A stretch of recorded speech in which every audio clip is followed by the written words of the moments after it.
नमस्कार। क्या डेटा और एक सही स्ट्रैटेजी किसी राजनीतिक पार्टी को जो लगभग खत्म होने के कगार पे हो उसे वापस ला सकती है? आज हम मेघालय की पहाड़ियों में बसे एक ऐसे ही निर्वाचन क्षेत्र की कहानी को समझेंगे जहां एक राजनीतिक ताकत लगभग गायब सी हो गई थी, और ये जानने की कोशिश करेंगे कि क्या जमीन से वापस जुड़कर उसे फिर से खड़ा किया जा सकता है। चलिए सबसे पहले उस जगह को महसूस करते हैं। हम बात कर रहे हैं मॉकी न्यू की, जो मेघालय के ईस्ट खासी हिल्स में है। देखिए, ये सिर्फ एक चुनावी मैदान नहीं है, ये एक बहुत ही खास मातृवंशीय खासी समाज का घर है। यहाँ की राजनीति, यहाँ की संस्कृति और लोगों की पहचान, ये सब एक दूसरे में गुंथे हुए हैं। जरा इस नंबर को देखिए, सिर्फ 1.4%। 2023 के चुनाव में ये एक बड़ी पार्टी का वोट शेयर था। ये कोई मामूली आंकड़ा नहीं है, ये तो एक अलार्म है, एक ऐसी कहानी जो बताती है कि लोगों का भरोसा किस हद तक टूट चुका था। तो हम इस गुत्थी को सुलझाएंगे कैसे? हमारा रोड मैप कुछ ऐसा है। सबसे पहले हम समझेंगे कि ये कनेक्शन टूटा कैसे, फिर हम सीधे लोगों की आवाज सुनेंगे कि वो क्या चाहते हैं।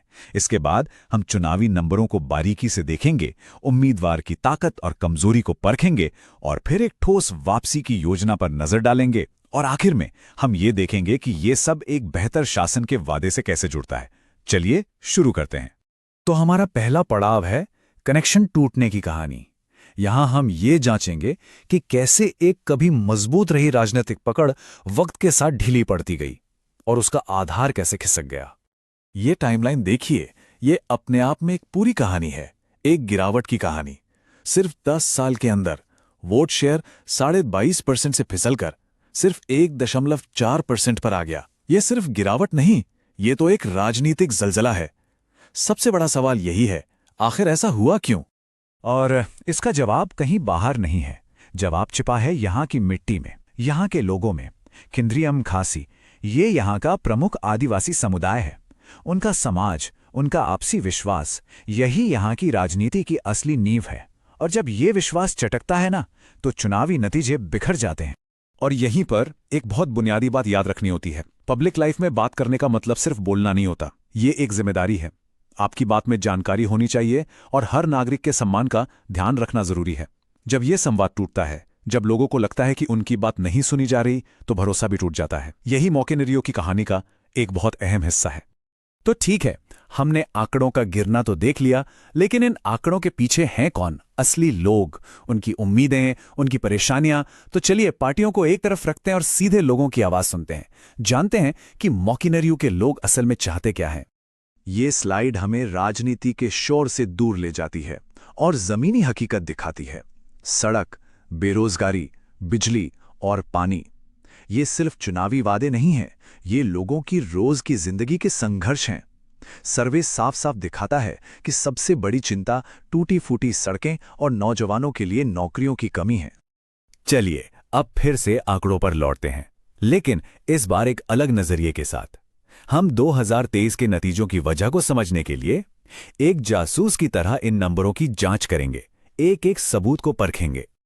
ये नंबर्स एक बहुत ही दिलचस्प कहानी बताते हैं। 2013 से 2023 तक वोट शेयर तो लगातार गिरा, पर एक चीज देखिए जो चौंकाने वाली है, टर्नआउट। वो हमेशा बहुत ज्यादा रहा, 85% से 92% के बीच। इसका क्या मतलब है? इसका मतलब साफ है, लोग राजनीति से निराश जरूर थे, पर उन्होंने उम्मीद नहीं छोड़ी थी। वो बदलाव चाहते थे। और ये चार्ट 2023 की पूरी तस्वीर को साफ कर देता है। देखिए, वोट कैसे कई क्षेत्रीय पार्टियों में बंट गए। जीतने वाली पार्टी पीडीएफ को मिले 35% वोट, लेकिन इसका मतलब ये भी है कि लगभग 65% वोट उनके खिलाफ पड़े थे, जो बस अलग अलग उम्मीदवारों में बंट गए। ये एक बहुत बड़ा सिग्नल है। किसी भी वापसी की कहानी में आंकड़ों के साथ एक चेहरा भी चाहिए होता है। तो चलिए अब उम्मीदवार पिन्हुनलैंग नोंगरम की प्रोफाइल पर एक नजर डालते हैं। तो पिन्हुनलैंग नोंगरम की प्रोफाइल कैसी है? एक तरफ है मजबूत पक्ष, वो युवा हैं, पढ़े लिखे हैं और उनकी छवि एकदम साफ है। लेकिन सिक्के का दूसरा पहलू भी है। पार्टी का वोट शेयर सिर्फ 1.4% है और जमीन पर संगठन बहुत कमजोर है। तो यहां क्षमता तो है, लेकिन सामने चुनौती भी किसी पहाड़ से कम नहीं है। और अब देखते हैं बाहरी माहौल को। मौके साफ दिखते हैं, नौजवानों और महिलाओं को साथ लाना और सरकार के खिलाफ जो वोट्स हैं उन्हें एक साथ लाना। लेकिन खतरे भी उतने ही बड़े हैं। जैसे मौजूदा विधायक की ताकत और दूसरी पार्टियों के लिए क्षेत्रीय वफादारी। तो अब तक हमने समस्या की जड़ को समझा, लोगों की बात सुनी, आंकड़े परखे। अब बात करते हैं समाधान की। ये है वो ब्लूप्रिंट जो जमीन से दोबारा जुड़ने और विश्वास को फिर से बनाने का एक रास्ता दिखाता है। ये कोई हवाई प्लान नहीं है, ये एक 90 दिन का step by step action plan है। पहले 30 दिन जमीनी कार्यकर्ताओं की एक फौज तैयार करना, अगले 30 दिन घर घर तक पहुंचना और आखिरी महीने में अभियान को पूरी ताकत से चलाना। ये एक बहुत ही अनुशासित तरीका है। और इस ब्लूप्रिंट की सबसे खास बात क्या है? ये सीधे उन मुद्दों को छूता है जिनके बारे में हमने पहले बात की थी। खराब सड़कों, पानी और बिजली की समस्या का हल, स्थानीय नौकरियां बनाना और सबसे जरूरी, हर गांव में कोऑर्डिनेटर और मोबाइल शिकायत टीमों के जरिए लोगों की सुनवाई करना। हर एक कदम लोगों की जरूरतों का सीधा जवाब है। और हाँ, यहां एक बहुत जरूरी बात समझनी होगी। अच्छी गवर्नेंस का मतलब है लोगों की सुनना। और जब आप लोगों से जुड़ा कोई भी डेटा, कोई भी जानकारी लेते हैं तो उसे बहुत ही जिम्मेदारी और सम्मान के साथ संभालना होता है। उनकी प्राइवेसी और उनकी सहमति का ध्यान रखना एक बुनियादी जिम्मेदारी है और यह हमारे कानूनों के मूल सिद्धांतों में भी शामिल है। चलिए अब इस पूरी बातचीत को सिर्फ एक चुनाव जीतने हारने से आगे ले चलते हैं।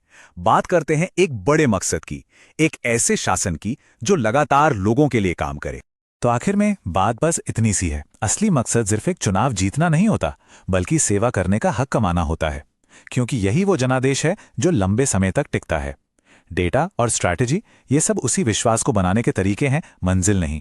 तो हम आपको इसी सवाल के साथ छोड़े जाते हैं। अगर सिस्टम में भरोसा टूट चुका है तो क्या डेटा और सम्मान पर टिका एक नया ब्लूप्रिंट एक नेता और लोगों के बीच उस टूटे हुए पुल को फिर से बना सकता है? अगर आप एक जन केंद्रित नेता बनना चाहते हैं और अपने निर्वाचन क्षेत्र का उत्थान करना चाहते हैं तो blueprintstrategies.ai से mgr@blueprintstrategies.ai पर संपर्क करें या 0804204160 पर कॉल करें। Purpose beyond politics.